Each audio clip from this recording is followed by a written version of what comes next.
The Delta Network, powered by Delta Waterfowl. The voice of the Duck Hunter podcast. Canvasback project. And I'm reading this literally off a screen. Canvasback project using GPS / GSM transmitters to validate geolocator data and assess movements. I learned with the last podcast I recorded with John Devaney that policy people have more acronyms than wildlife people, but you might have to back into this one a little bit here. Yeah. GPS, I think a lot of people know that one. GSM transmitters, geolocators. We should probably get a glossary going here. Yeah.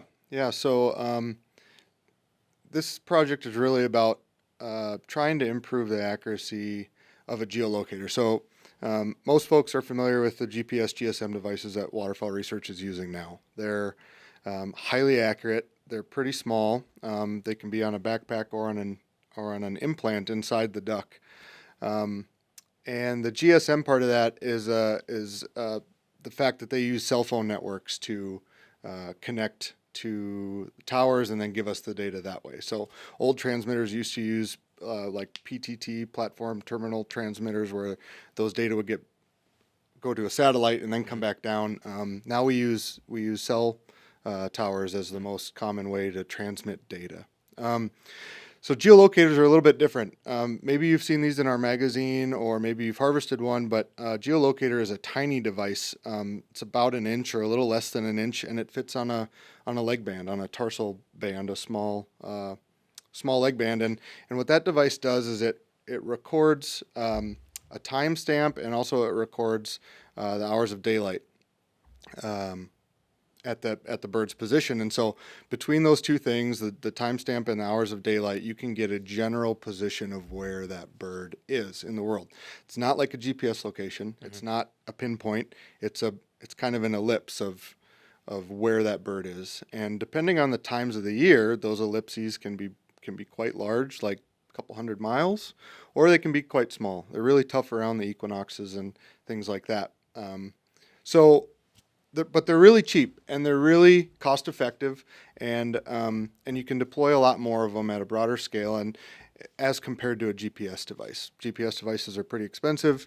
For the implants, you require a trained veterinarian to do the implantation, and there's a lot of bird welfare concerned. There's just a lot more involved than a geolocator that you can get out on a kind of a standard banding operation. So one of our goals is to take these GPS devices and put them in a bird, in an implant. This is in Canvasbacks, and also put a geolocator on that bird. So we have both data streams in the same bird, and we can try and develop models to use the known GPS location to validate the geolocator information, to try and build models to really hone in on that ellipse, make that ellipse smaller, make it more accurate, and be able to kind of harness the technology of that, the simplicity of that geolocator technology, ease on the bird, cost effectiveness, all those things I mentioned, to try and make that technology a little bit better and a little more user friendly and informative, really. And so, we're going to do, this is going to take place in Minnedosa, where we're going to start this year, Minnedosa Field Station, Delta's Minnedosa Field Station. And the side benefit of that is we get all of the GPS information as well. So we're also looking at things like Canvasback migratory connectivity. Where do the Canvasbacks go in the winter? How long are they stopping on, say, Pool 19 or Catahoula Lake, or any of these kind of major Canvasback destinations? Chesapeake Bay, what proportion from that Manitoba area go to the East Coast versus the Central Flyway, Mississippi Flyway? And so we get all of that other kind of standard movement information that you might think about on some of these other projects that are going on right now. That's really interesting. Let's put this into perspective. Like a GPS transmitter that the duck wears or has an implant. What's the cost? You'd mentioned the implant. So what would you estimate the cost is all in on a implanted transmitter? Well, they're about $1,300 a piece. And you add, if you scale up to technician time and capture time and veterinary time and graduate student sat, it adds up pretty quick. It's a few $1,000s a piece, essentially minus your time alone to capture the bird and do all of those things. So it's, several $1,000s easily compared to a cheap couple $100 geolocator that we can get out on standard banding operations that we're doing anyway. So if we can make that, if we can find ways to improve that geolocator error rate, if you will, error ellipse of where that bird is, it's got tremendous value. So why should a duck hunter care? Because we obviously need to study bird movements for whatever reason. That basically duck hunter dollars can go a heck of a lot farther, Right. and get maybe more data, right? So if you have a budget of a certain size, you can put out a heck of a lot more geolocators. Now, the only downside of the geolocator is that bird has to be recovered. Right. Yep. We have to get it back in hand to get the data off of. It's super easy to do, so we can do that. If we catch the bird again in a banding operation, you can download the data without taking it off the bird.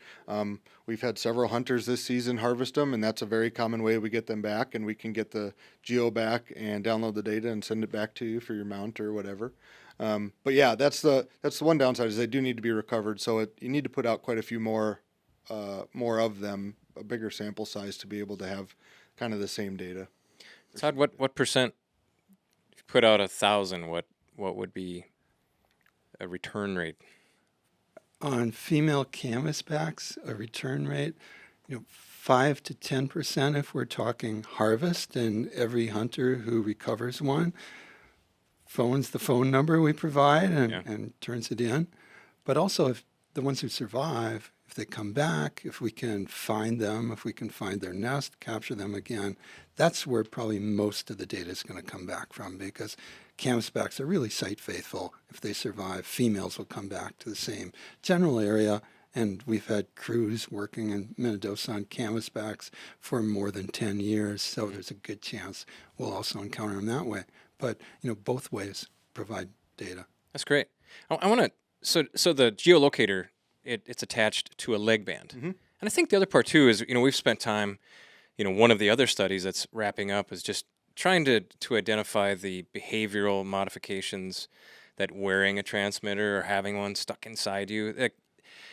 I tell people, and I hope I'm right, but when second you put a transmitter on a wild bird, it no longer is truly and purely acting like a wild bird. Are there any concerns with I can't imagine, but are any concerns of a duck wearing that geolocator on a band or a band-like object?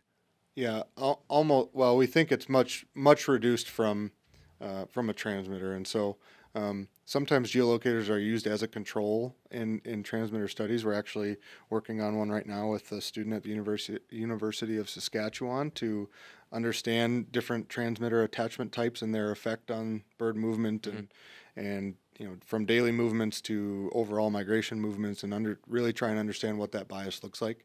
And geolocators are a control type in there because of the much reduced impact we think that any transmitter or any device might have on a bird.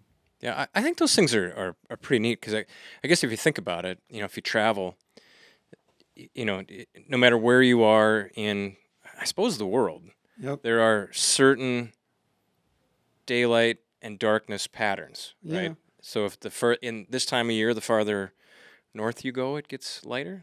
Am I right? Yep. Yeah. And then obviously the further east, since the sun sets in the west, it gets darker earlier, and so it's basically picking up light patterns, and only certain light patterns can exist in certain parts of the world.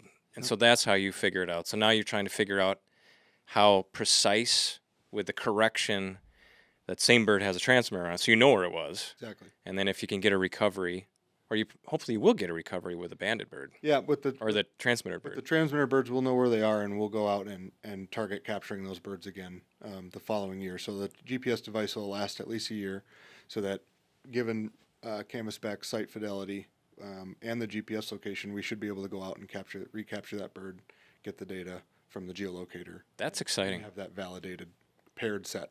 When we get that first sample back, let's get on here again. Yeah. That's exciting. I mean, hunters could think about this in terms of shooting hours, because they're always paying attention to sunrise and sunset. So on November 10th for a canvasback, if you know exactly when the sun comes up and exactly when the sun comes down, you could probably figure out, well, that must be Arkansas, and maybe it's northeast Arkansas, but isn't going to be an exact wetland just based on sunrise and sunset time. Can the light penetrate the water enough to still take recordings? Yeah, It can, and it's recording light all the time, and so it helps when you get some birds flying around and they get some light on them that way. But yeah, there's a little bit of environmental factors that go into that. One of the cool things about geolocators is actually you can look at nesting propensity, because when a bird is on the nest, that geolocator is in complete darkness during the daytime when it should be collecting light. And so in the data stream you get this blacked out period, if you will. If it was light during the day and dark at night, you get this blackout period where it should be light. And you can there have been some studies that have used them to look at nest success that way. Oh, wow. And breeding propensity, which is the number of birds in your sample that attempted to breed. So if she fails at 8 days, or a predator gets her nest at 8 days and she abandons or quits, we can see that she did try, where you may not be able to see that on some other data streams. So, The Voice of the Duck Hunter podcast.